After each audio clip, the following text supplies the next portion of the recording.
Natalie, I am so excited to have you here. I should call you our resident Latina in tech because that's who you're going to be for this conversation. Thank you so much for being here. Oh, my absolute pleasure. Thank you so much. I am so honored to be here. Thank you so much. Absolutely. So, if you tune into the show, you know we're all about educating, empowering, uplifting, and informing. And so, this episode is going to be around how to make a career in tech. Tech is very sexy. It's been very sexy for a long time. I think a lot of people are enamored with the idea of like the six-figure salary, working from home, being a Googler, whatever the hell they call them. But I want you to give us the real deal about your experience, especially as a Latina in tech. So let's start at the beginning. Was your goal always to be in tech, or what was the original plan? That is such a great idea, or a great question, I should say. I landed in technology completely on accident. I started my career in HR, specifically professional employer organizations. So that's like an even more of a niche in HR. And specifically, even more to that, benefits. So I was a benefit specialist for a long time. And I started off with benefit administration services. And to I think the ode to all Latinas, that kind of the working from a place of service, right? I thought that that was the career suited for me until I realized a lot of the administrative work I was doing was that shit was for the birds and not for me. I kind of weaseled my way into a more analytical role, a business analyst. And that's literally how I started. I loved the industry, but I wanted a role that was more suited to my analytical brain. And that was my very first foot in the door, was analyzing some files and this and that and learning how to do pivot tables and VLOOKUPs. And that was literally my very first foray into the technology world.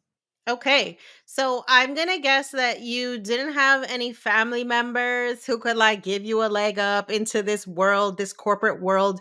What was your upbringing like? Where did you grow up? And what was the impact of your culture on kind of your mindset as you started thinking about your career? I will say that my parents, so I am second generation from my mother, third from my father. He was born in the States. My mother was born in Puerto Rico. And I grew up very extremely humble beginnings down here in sunny South Florida, Broward County to be exact.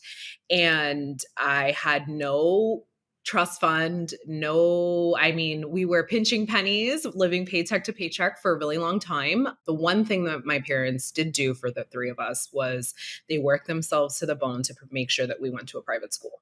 The school system here in Florida isn't that great. And unfortunately, in order for us, my parents knew enough that in order for us to echar pa'lante, we had no vacations, we didn't have fancy cars, but we went to private school. So that was the one thing that we kind of did have. And so we were around different type of social circles that we didn't necessarily grow up with or had in our own families. So that is a whole nother story in and of itself.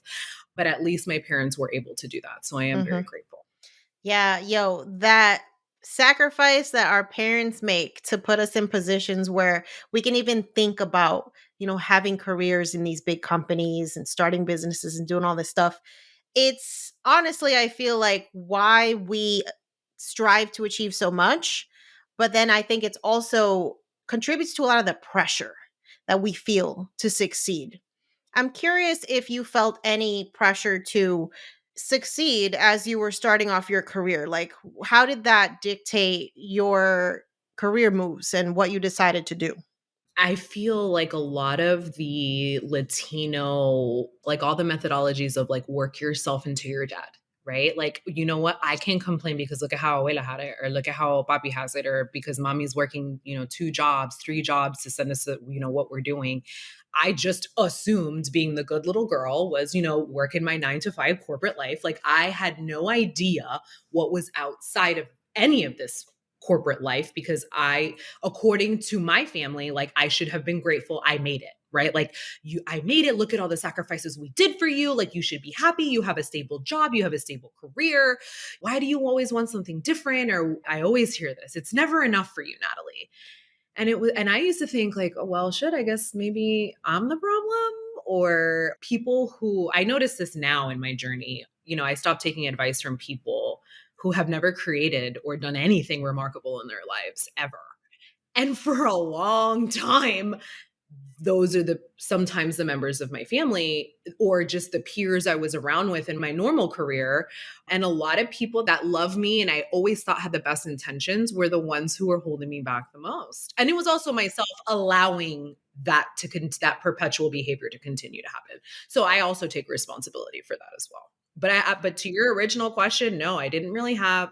I had role models in the sense of like working really, really hard, but in terms of like a roadmap of what career path I should go, not really, other than be a doctor, be a lawyer, be, like the normal paths of career that we're taught.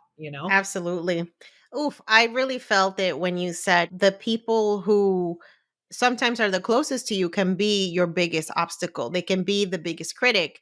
And I think it's important to have a sense of empathy for folks not being able to see beyond the struggle if that's where they've existed. Right. And I think it has required of myself a lot of inner reflection to give my parents enough grace to be like, look, we're not going to agree on what life should look like, on what my career should look like, on what stability is, on what success is, on what the meaning of life is. But that's okay. I can love y'all despite it and know when to wrap you into what I'm doing and when it's just going to be beyond what you're capable of understanding. Mhm. Mhm. You hit the nail on the head right there. I think that our parents really don't understand, especially the world of the socials, right? Like if they understood Facebook for what it was, right? Like the sharing of information, the posts, the family gossip, right? Like everybody seems to use the socials for what it's intended for, right? But nobody wants to think beyond what those could potentially be used for. So it's foreign concepts to them, not really understanding, like, there's something to be said here in terms of the measure of success, right? Like, my mom sometimes will watch me filming a reel or something, doing something fun with the kids. And she's like, ay, eso te va a hacer dinero? And I'm like, well, maybe. And yeah, actually, it does. It's mind blowing. So I feel like it takes them a second to really understand what it is that you're even doing. I mean, I've been suffering from that my whole, even technology. No, I feel like people around me can't ever really tell you what it is that I do. Yes. Well, and I think that's a great segue into let's dive into your career transition into tech. I think there's a lot of women who have realized that the bag is in STEM, right? Like, and I knew that from an early age because my father was an engineer. So I'm like, you know what? He got the money. I'm going to do that because what everybody else is doing, that's not working. But I also found myself feeling very isolated, especially as a Latina, in these white ass spaces full of men who just honestly make you feel like you got in through the back door and the fuck are you doing here? And I'm curious, like, what your experience was like. First off, making that transition and your experience, in those environments where we just don't see ourselves. So, to go back a couple earlier points, landed here completely on accident. However, the not accident part was that I loved my industry. I grew up in the HR space and I truly do think it is such a complex space. So, I didn't want to leave, but I knew I needed a different role. So I started finding tasks, not an actual position. And this is kind of how I start to kind of, work with my mentees as well when we talk about breaking into different roles is try finding your strengths, right? Like if you love your industry, why do you think you have to leave? Right? Like why do you think you have to move if you work for Sephora or you work in the makeup industry? By the way, there's labs, there's softwares, there's color palette, technology. So I always kind of advise if you love the industry you're in, stay there and don't necessarily think you're going to make, jump ship into a new role, but getting those technical tasks that you're going to know a lot of your peers don't want to do them, or a lot of your older peers don't want to do them because they're like, oh, I don't want to learn something new, or takes too long. I'd rather work my manual process. Well, if you start kind of creating value with what you're doing, that kind of sets you apart. And that's honestly what I started doing. I came from that Latina background of galleta te ves más bonita, right? So, not that that's a good thing. I am no longer quiet in any of my roles in any part of my life. But in the beginning of my career, I was very quiet and head down and I just worked. And I was very hungry for the knowledge. That did bite me in the ass later on, right? Being overworked and underpaid. But that's another topic. But that's really how I started and got my foot in the door, was just succeeding in little tasks that kind of rolled up into the bigger picture. in the land of technology. Yeah. How do you know who to find these opportunities? That's a good one. It was very hard for me when I wanted to segue into other roles because I had no one. I didn't really have a huge network of women that I trusted or even men that I trusted. To your point, everything was very older white man, very patriarchal driven, and a lot of backdoor deals are either done in the good old boys club or even in rooms I had absolutely no idea about, or I would hear about someone's promotion and you're like, I didn't even know that position was up for, I didn't even know that was going to be a thing. Like, how does he know versus me? Like, what? And I too have been And passed you're up in for things. HR, so you would be like, "What the fuck? How do I not know this is happening?" Right? Like, this is weird. Let's not even get talk about the pay discrepancy, right? But yeah, in the beginning, I had no one. And then when I did land the job of a lifetime, I was so grateful. I had this one idea. How can I gather all my skills that I've acquired in my 10 plus years in technology or in HR, but how could I help other girls do what I do and succeed? And that's exactly how I started. Mhm. So this is the origin story of the Latina Techie, which is now your platform that you were founder and CEO of, that you are offering mentorship to Latinas who want to make this transition into tech. That's absolutely correct. That was my baby. I love it. This is why I think women, we're definitely going to take over the world. Like, if y'all didn't know, we are, because that's the thing. When women learn, when they get opportunities, they don't hold it, they want to spread it. And I think that's what makes us so powerful, because we are not just about the individual, we are about community. And especially if you are from our community, like, that's just what we do, that's just how we operate. So tell me, what are some of the biggest lessons that you learned in your career transition that now you can share with folks who are looking to do the same thing? Don't sell yourself short.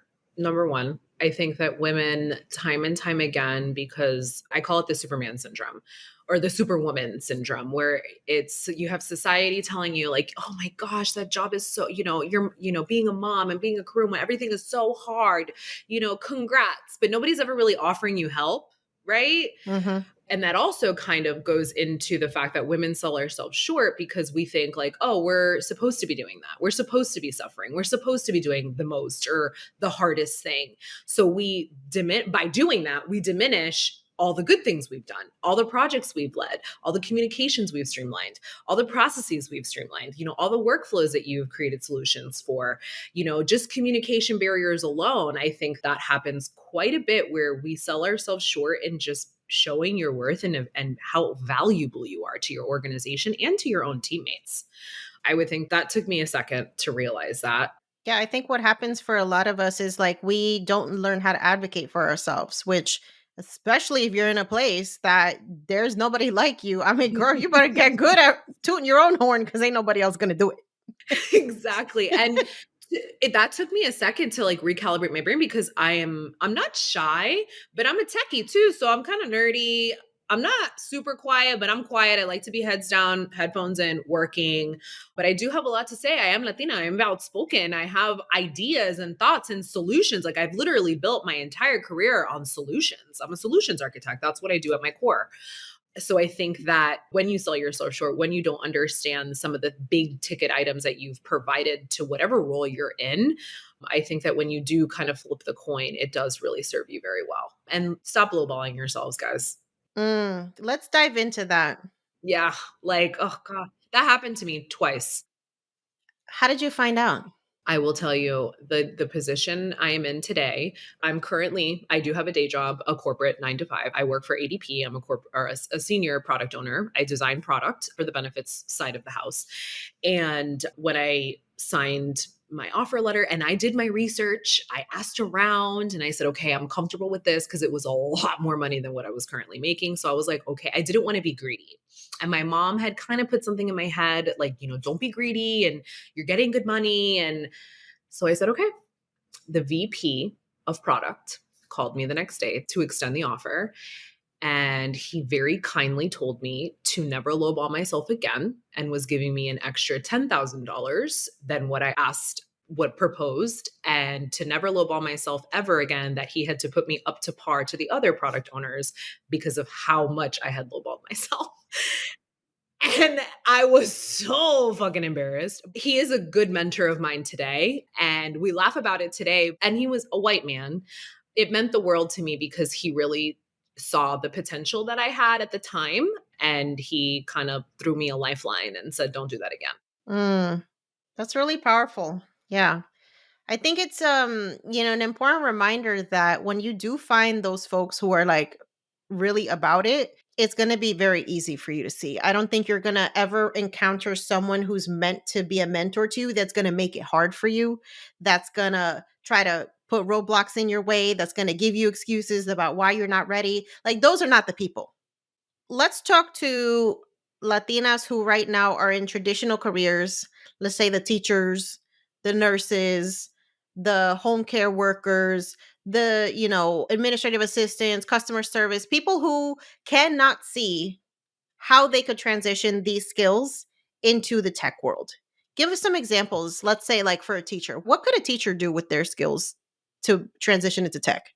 So many. I feel like I have this conversation with my stay-at-home mothers. First of all, your project managers. Number 1, all day, every day. You manage an entire project of children throughout an entire year with curriculum, with activities, with programs, with milestones you have to hit, with things your kids need to learn, new curriculums that come on board, new software you have to implement. The list goes on and on with a teacher and their transferable skills, not to mention the systems knowledge they already have with how virtual school has become, right? Think about the landscape of the Great Awakening. I call it the Great Awakening of 2020. With everything that happened in the pandemic, most teachers can do everything from one flip of a switch. They could move everything virtual. Why not capitalize on those skills? How fast you learn them, how you can troubleshoot. Not always do those grades sync all the time. My mother-in-law happens to be a systems administrator. So I kind of understand that struggle. And I talk to a lot of teachers or a lot of stay-at-home moms, and they're like, I just have no skills.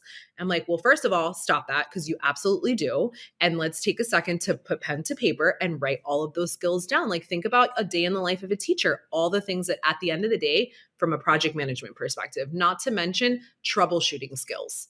They troubleshoot all day, whether it's parents, teachers, school students. The bathroom cannot be functioning properly. We've got scheduling conflicts. We've got kids who don't want to eat the right food. Managing developers is exactly the same thing. You're just at a techie level. That's all it is. Coordinating meetings, or you're having hard discussions. You could even equate communication skills. How is you having a difficult conversation about a student with their parent any different than you having a difficult conversation with a client with some sort of technological needs? Same thing. It requires that same level of skill set, especially of a woman, because we've been socialized to learn how to have those skills, right? To be both nurturing, but also stern, right? Like the Mhm. teacher syndrome, right? Right. So it's like, why not capitalize and why not transition into tech? Yeah. I think this is where you have to realize that you got to surround yourself with different ideas, expose yourself to different environments so that you can start to make those connections. Because you trying to DIY it without any guidance is hard. And that's why your community exists. So go and join. Okay. Now let's talk about salary negotiation, right? When you're coming from teaching or some of these other low profession environments and you happen to get an offer for tech, you'll be like, holy shit, they're going to pay me $75,000. That's a lot of money. How do you know it's actually a lot of money versus you just getting undercut because you don't know any better? This one is a slippery slope because you can same similar situation that happened to myself. I thought I had done so much research and I thought I had asked around, and clearly I hadn't. I wasn't even in the same ballpark. So this is where your network really comes into play. There is amazing resources and networks out there, especially for our BIPOC communities, especially for women in color, especially for Afro Latinas. Latinas, I work with a lot of, there's an organization called trabaja.co. It's a specifically for people of color tech recruitment, and they start teaching you from the bottom how to transfer your skills, how to apply for a job, leverage your previous career into your new one. I do pretty much the same thing minus the recruiting aspect of things. But I think that the more you leverage your network and the more that you follow people like yourself with your Yo Quiero Dinero, the more that you follow individuals who you're seemingly aligned with, oh my gosh, how is she there? Or how is that person, leveraging that network? Or how did that person get that job? Start asking people. You'd really notice how friendly people are in this social community that we really, to your point earlier, like women just want to share. I have found in my entrepreneurial journey how nice and how, ¿cómo se dice? Como que la gente se ofrecen como de nada. Like, and they're just like the shirt off their back, like, here, I want you to succeed too. You'd be so amazed at how many people just are like one DM away. I'm so glad you mentioned that because I can absolutely attribute that to my success as an entrepreneur. It's literally just putting yourself out there and having something I think that you are willing to offer in exchange for that mentorship too, right? Like it making mentorship a reciprocal relationship, I think is super powerful because when you come from it of just asking for you're just trying to take and not give, I think it's harder to attract folks who are really about it and who really want to see you grow long term. You're absolutely correct on that. There does have to be some sort of give and take. A lot of people think you do a lot of things for free, or not even for free, but they just kind of like are a little disrespectful with your time. So if you are looking, for the viewers who are listening, if you are looking, just know that you have to put in the same work that somebody else is going to be willing to put in you. So just be nice and respectful about it. It's all about respecting people's time. Absolutely. Okay, let's talk about the imposter syndrome that happens inevitably when you're looking to make one of these career transitions. The first place where a lot of people go is like, well, I guess I got to go get a whole other freaking degree, or I think I got to go sign up for like all these programs, these certifications, da da da da da. Is that really the case for people? I don't think so. Not that I shy away from certifications or extra schooling. I think it's amazing. I have my 4-year degree as well. It doesn't necessarily equate success, right? I think a lot of people think I'm going to go and get this MBA and get this doctorate, and that's going to equal a $200,000 a year job. Not really. I know people who went to school, like academics, and are happy working at the government making 60, 70K. And that's their definition of success. They're totally happy with that. But I think sometimes when you are kind of going back into defining that definition of success is where you really have to kind of take that into consideration. Yeah. I've also found that a lot of tech companies offer apprenticeships for people who literally don't have experience. So it's like you need to find out what is out there before you start self selecting out of opportunities because you might just be setting yourself up for disappointment for no reason because you haven't even taken a look at what is actually out there. I totally agree with you. I think that a lot, especially in the coding arena, I've noticed a lot of girls just going and taking all these coding classes and learning how to code, which I think is incredible. But if the company you're going to go work for, like let's say your dream job is to work for Google, well, guess what? Google's only going to write in specific languages. And they're going to tell you, we only write AWS. What I'm just, spitting some stuff out. Like, we only write this type of coding here. Well, why are you going to learn another language if your dream company only writes in these 4 languages? So it's to your point of like researching, not that I don't think knowledge is amazing. I think people should try to soak up as much as possible. But if your intent is to pull ROI from that, then you need to be a little bit more selective and intentional with what you're doing with your brain power and your time. Okay. Let's talk resumes, right? Resumes are a big part of how you get that initial discussion with a recruiter, you get looked at for an opportunity. What do you think a lot of people are doing wrong with resumes and what should they be thinking about when they're trying to pivot, especially into tech? Ooh, wordiness. I feel like a lot of people get too wordy, and a lot of people, they put too much history, right? Like, employers only want to see something that's very intentional to the job that you're hiring into, and the lack of any type of real world experience. It'll be very vague. Like, oh, I coordinated communications between a multi-million dollar company and my company. Give me a project. Give me some sort of success story that really paints that picture of how you effectively communicated, or you effectively was a change agent in some sort of process, or you implemented new technology and these are the steps you took to get there. It doesn't have to be every single line item in your resume, so pick and choose your best ones. But I think a lot of employers love to see that case study so that we can see what we're hiring and how we can apply your knowledge and your skill set into what we need to do for us. Love it. Okay.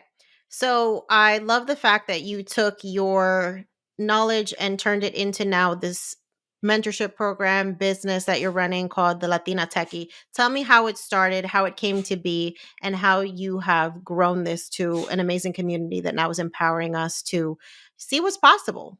I know we kind of touch upon it a little bit, but about 2 years ago, January 2020, I had found myself not in a good place in life. I had just had a baby. He was 7 months old, or about 6 months old at the time. And I had really just honestly found myself like, what's the more? What I'm doing, this can't be it. And then I thought, am I ungrateful because I live a beautiful life? I have two beautiful, healthy children. Am I being ungrateful? Right. So I put a call out to the universe and I said, I need something more. I landed a huge deal. I used to work with sales in my old organization, and I went to a huge recruitment firm out in Austin. And I remember walking in there and thinking, what the fuck am I doing with my life? Like, I am just as good. I walked into Indeed.com and I was like, I am just good as these like ripped jean flip flop wearing young youth, the most brilliant minds, right, of this century and creating such amazing software. And I said to myself, I have to do something. 2 weeks later, after that, I was sprucing up my resume, figuring out LinkedIn, whatever that is. And I had a Facebook message from an old coworker of mine. Facebook, I had never checked Facebook Messenger in eons prior to this. And it was for a job for my new role today out of nowhere. I immediately jumped on it. I'm like, this is my sign, right?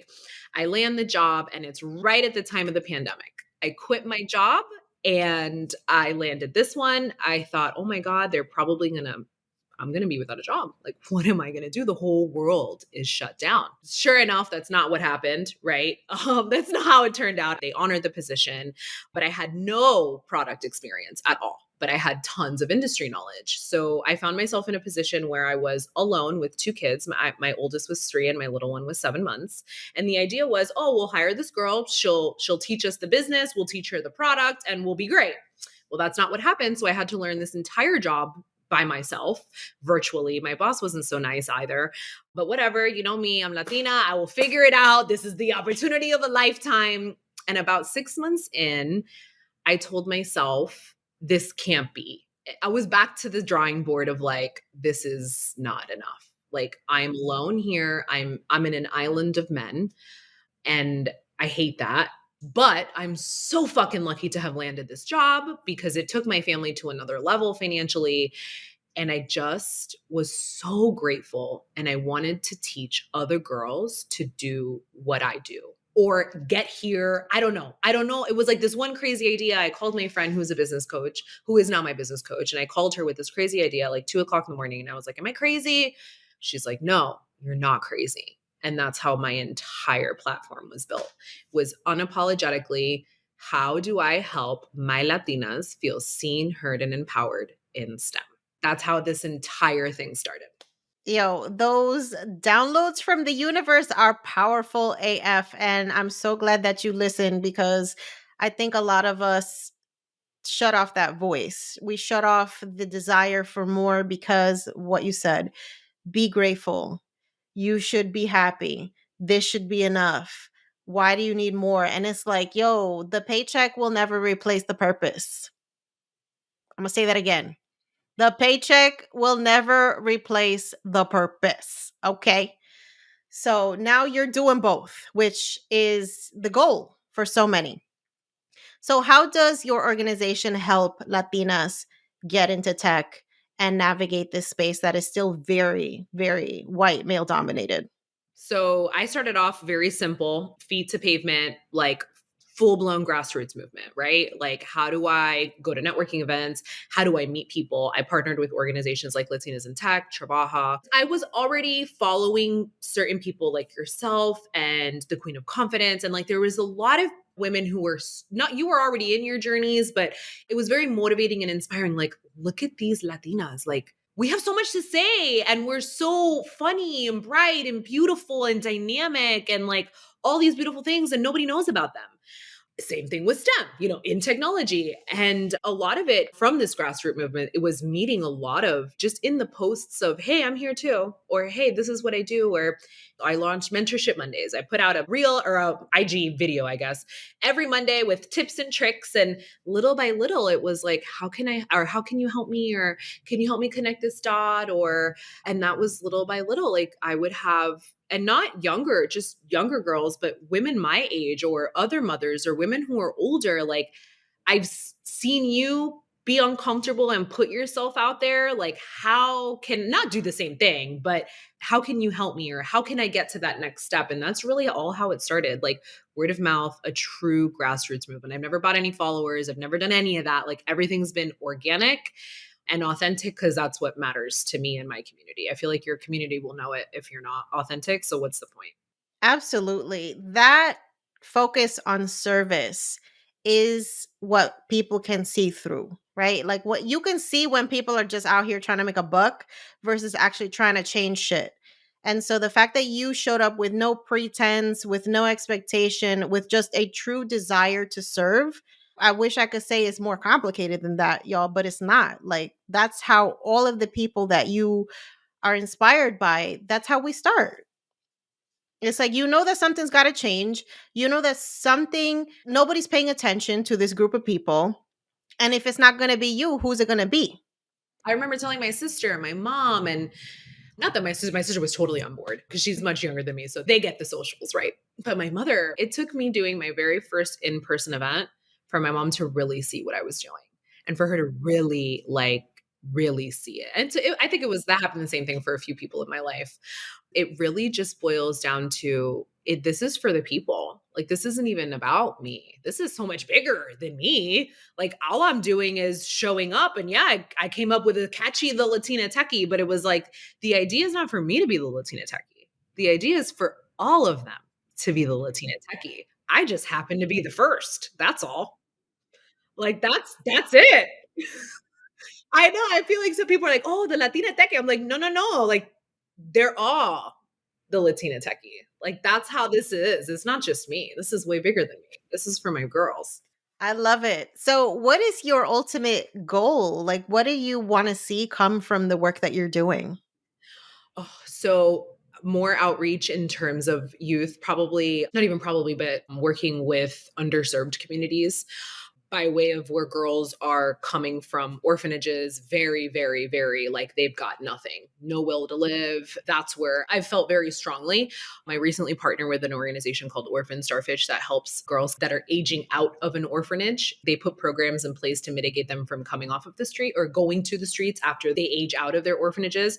So, creating programs to understand that they have these skill sets to build their resumes, to send them to school, to get certification so that they can actually get jobs and survive.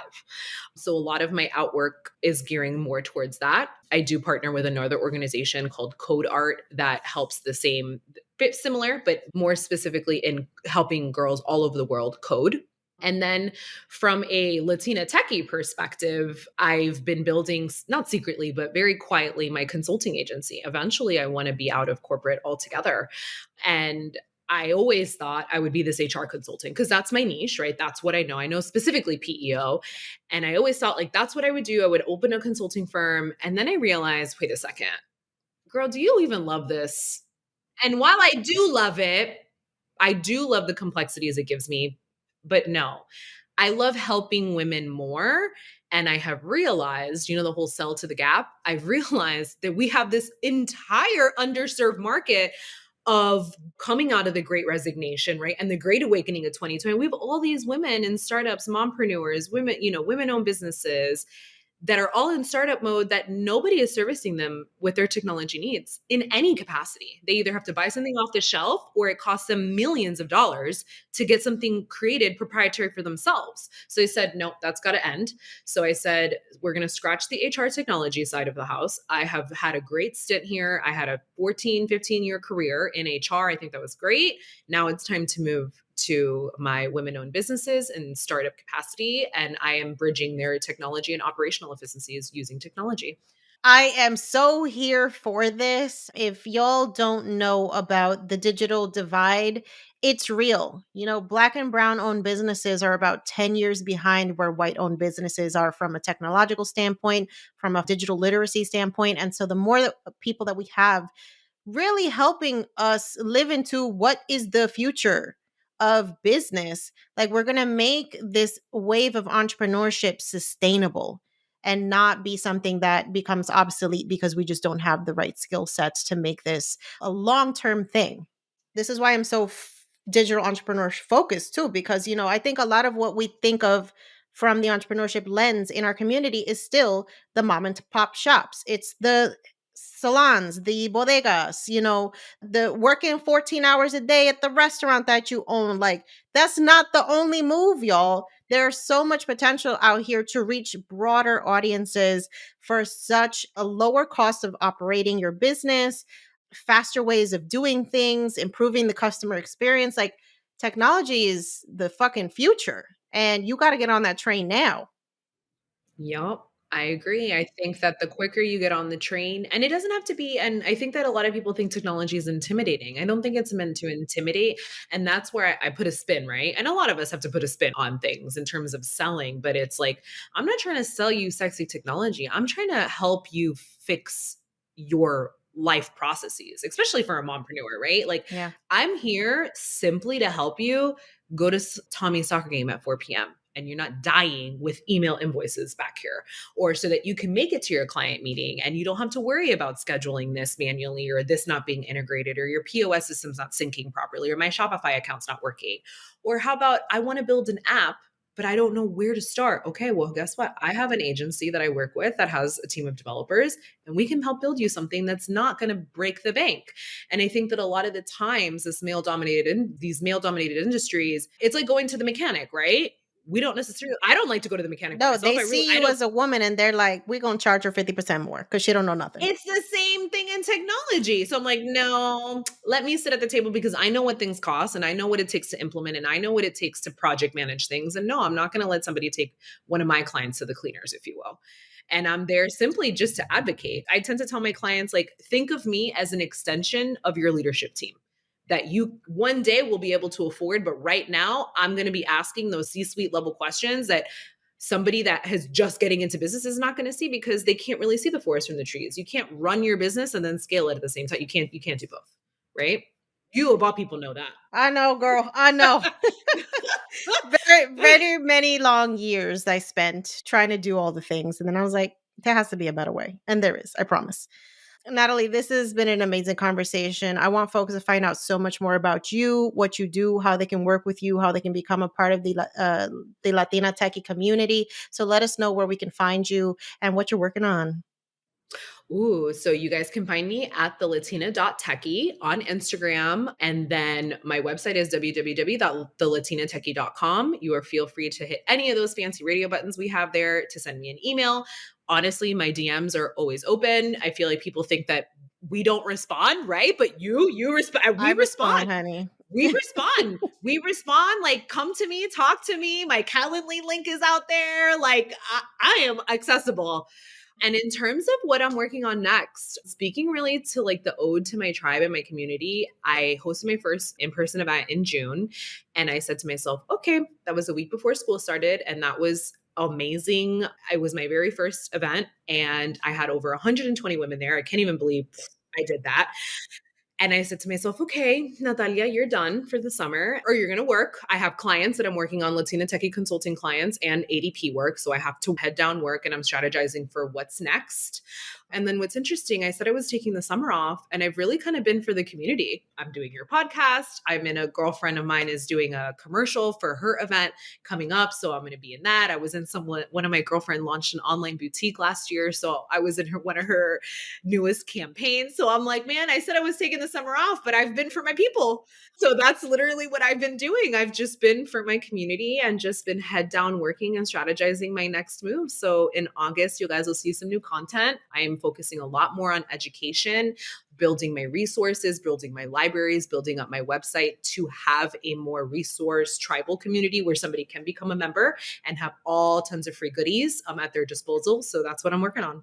Ugh, I'm so excited to have met you. I'm so excited for you to be here so that folks know that you don't need to continue to go out to find people who have nothing in common with you to teach you this shit. We can educate ourselves in our own community con el sabor that comes from Exacto, being la part of this community. pasión. Yes. Thank you so much for the work that you do. It's incredible. And know that I'm wishing you so much success, and you will have an ally here in your mission for as long as you want to show up. So thank you for what you do. Well, thank you so much, my dear. I feel the exact same way. I can't even echo these sentiments. I feel like such a fangirl right now. And thank you so much for supporting me and guiding all of us. I feel like you're one of the Latina pioneers to really have launched and been so successful. And being like a Florida native and Puerto Rican, I just like, I feel you. And I love to see you grow. And I love it. I love it all. Thank you so much.